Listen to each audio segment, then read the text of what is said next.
Ja tu darbojies kāda cita labā, tev kāds cits maksā algu, kāds cits, kurš palīdz šai te pasaulē kļūt labākai, foršākai, gaišākai, vieglākai, vai kā citādi ar plus zīmi, tā kā tu esi palīgs šim te cilvēkam, kurš tev maksā algu, un tu jūti sevi potenciālu, kad jā, es varbūt varētu kaut kā pasaulē kļūt foršākai vēl savādākā veidā, un tu labi zini, ka tev ir laiks un enerģija tam, tad tev arī pilnībā iesaku noskatīties šo video, un vēl arī tu sapratīsi, kāpēc šobrīd influenceri runā tā, kā viņi runā, un rāda tādu saturu, kādu viņi tiešām rāda. Ja?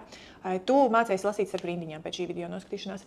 Pārējām meitenēm, kuras jau šobrīd mēģina kaut kā reklamēties ar sociālo tīklu palīdzību, mēģina kaut kā piesaistīt jaunus klientus ar sociālo tīklu palīdzību, arī šis video būs ļoti, ļoti noderīgs, un es domāju, ka pilnībā mainīsies skatījums uz to, kā tu šobrīd runā ar klientiem, ar potenciāliem klientiem, ar saviem skatītājiem, ar savu auditoriju sociālajos tīklos, kā tu sevi pozicionē un kā šobrīd izskatās tavs zīmols. Tātad ir zīmoli, kuri tik tiešām ir ieguldījuši ļoti daudz laika, ļoti daudz līdzekļu, arī citu līdzekļu, ne tikai finansiālu līdzekļu, bet arī citu līdzekļu, ja, citu cilvēku darbu ieguldījuši savā zīmola attīstībā.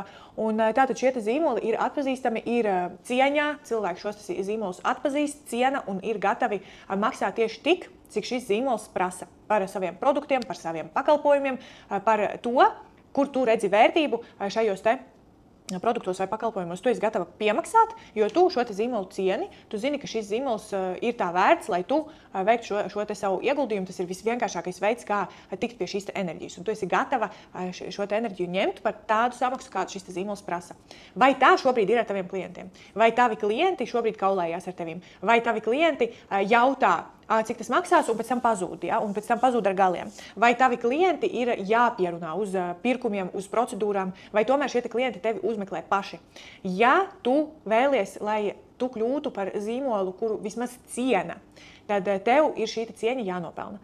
Tev ir šī uzticība jāuzbūvē. Un tad, ja tu šodien esi, rīt nē, un esi tikai un vienīgi peļņas vākšanas nolūkos, bez vēlmes kaut kā motivēt un palīdzēt cilvēkiem tādā viltīgākā veidā. Ja? Jo, jā, tu vari pateikt, jā, es lieku noderīgu saturu, kurš nelasa pats vainīgs. Ja? Nu, tā kā es savu darbu izdarīju, kurš negrib lasīt pats vainīgs. Tā arī var būt tava pozīcija, kur tu jūties, ka tu palīdzi, bet ienākumi kā nenāk, tā nenāk. Nu, tā arī ir rezultāts. Tātad šī pieeja ir bišķīt jāpamaina. Nu, lūk, un tātad kāpēc mainīt šo te savu stratēģiju? Kāpēc sākt skatīties uz šo te sociālo tīklu mārketingu, nevis kā uz reklāmu, tu par reklāmu, jo ir jāsaprot viena svarīga lieta, ko īstenībā tik maz cilvēki sociālajos tīklos saprot. Mārketings nav tas pats, kas reklāma. Mārketings tas ir stāsts, tas ir pievienotā vērtība, tas ir vērtība vispār saskarē ar tevīm un vēlmi iegūt no tevis enerģiju, ja? Tā kā apmainīties ar šo savu enerģiju. Tas ir mārketings.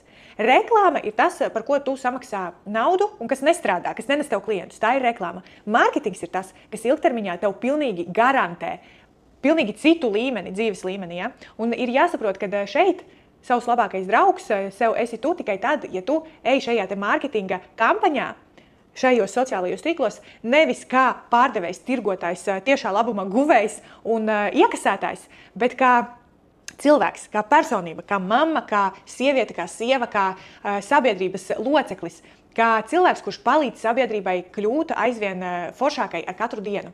Un te tu vari domāt par to, ko par mani padomās, bet te tu vari domāt, ja kaut vai vienam cilvēkam tas, par ko es šeit runāju, aizķersies, es neesmu lieki platījusi muti. Es vienkārši nenāku šeit pēc atzinības, pēc novērtējumiem, pēc laikiem, pēc atbalsta. Es nenāku šeit ar mīnuszīmi, es nāku šeit vienkārši, lai dalītos. Ja? Un tad, kad tu nāc šeit tik tiešām, lai dalītos, lai stāstītu, lai iedvesmotu, lai tik tiešām cilvēks, pat kurš uzraksta negatīvu atsauksmi kaut kādā tur sūdzību portālā, tas arī ir saturs, kuru cilvēks liek, ja viņš liek ar mērķi palīdzēt citiem, arī neiegrābties, ja, piemēram, nu super, vienkārši tev obligāti dzīvē nāks atpakaļ.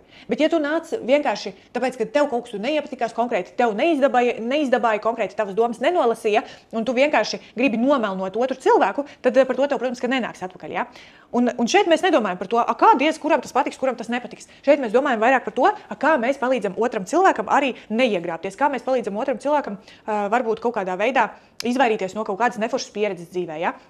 Un šeit tu neiejaucies karmas darbā. Šeit tu palīdzi cilvēkam ar to, ar ko tu vari palīdzēt. Un tas, kurš tik tiešām būs tāds klausītājs, kas klausīsies ar sirdi, nevis ar maciņu, nevis ar kaut kādu aprēķinu, ja, ar kaut kādu stratēģiju, tas cilvēks, viņš būs tev pateicīgs. Un ja viņš būs tev pateicīgs, tad tātad tavs marketings darbojās. Tātad šis te connections ir izveidojies, ja.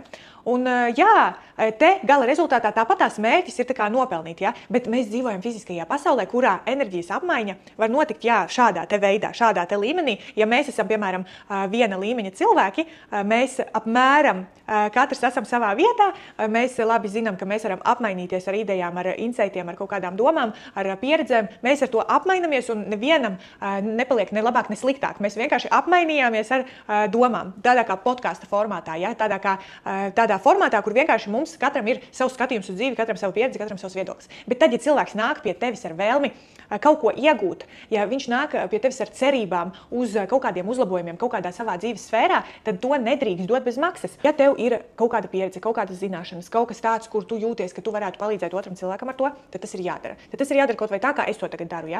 Ja tu jūti, ka tu varētu, piemēram, veidot kursus tā vietā, lai darbotos ar rokām, un tu jau jūti, tev jau sāk muguras sāpēt, tev jau tur kaut kur jau liekas, ka bļāviens es līdz mūža beigām diez vai varēšu to darīt. Ja? Tas jau ir tāda signāla no tavas zemapziņas, kas tā signalizē tev aizdomājies, pameklē kaut kādus citus variantus, varbūt kursu izveido. Ja? Iedomājies, kā tu šobrīd pelni un cik tu pelnītu tad, ja tu palīdzētu citiem cilvēkiem ar savām zināšanām, ar savu pieredzi. Ja? Tā kā šeit jautājums ir nevis kā sākt, nevis kāpēc sākt, jo mēs jau tikām skaidrībā, kāpēc sākt. Tur jau ir pilnīgi skaidrs, kāpēc sākt. Kāpēc tu vēl nesāki? Un te mēs nonākam. Kad? Kad tad beidzot tu būsi gatava nākamajā dzīvē, tad, kad bērni izaugs, tad, kad būs menopauze, un tad atkal būs cits hormonālais stāvoklis, un tad jau veselība būs galīgi čupā, ja?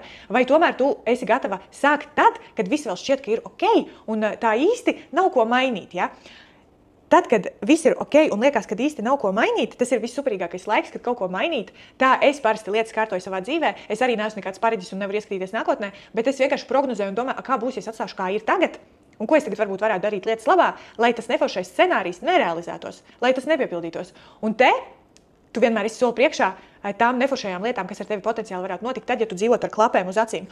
Iedomājies, kā ir jāizstrādājas sievietei, lai viņa aizmirstu tamponu, lai viņa viņu atstātu. Ja? Lai tā ar tevi nekad dzīvē nenotiktu. Es vienkārši izlasīju instrukciju un sapratu to, ka pats izrādās, ka var arī tā, jo ja tā nekad nebūtu noticis, tad diez vai to minētu vispār instrukcijā.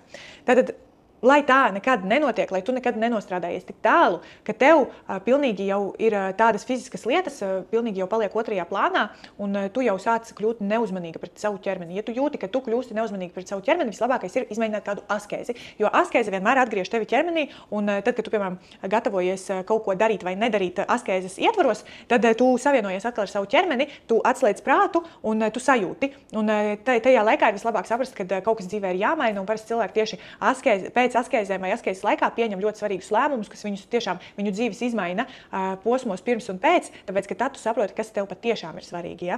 Un ja, piemēram, sieviete var aizmirst tamponu, tas nozīmē, ka viņa tik tiešām ir pilnībā izsista no šīs te savienības ar sevi, un tas ir bēdīgi. To es nenovēlu pilnīgi nevienai.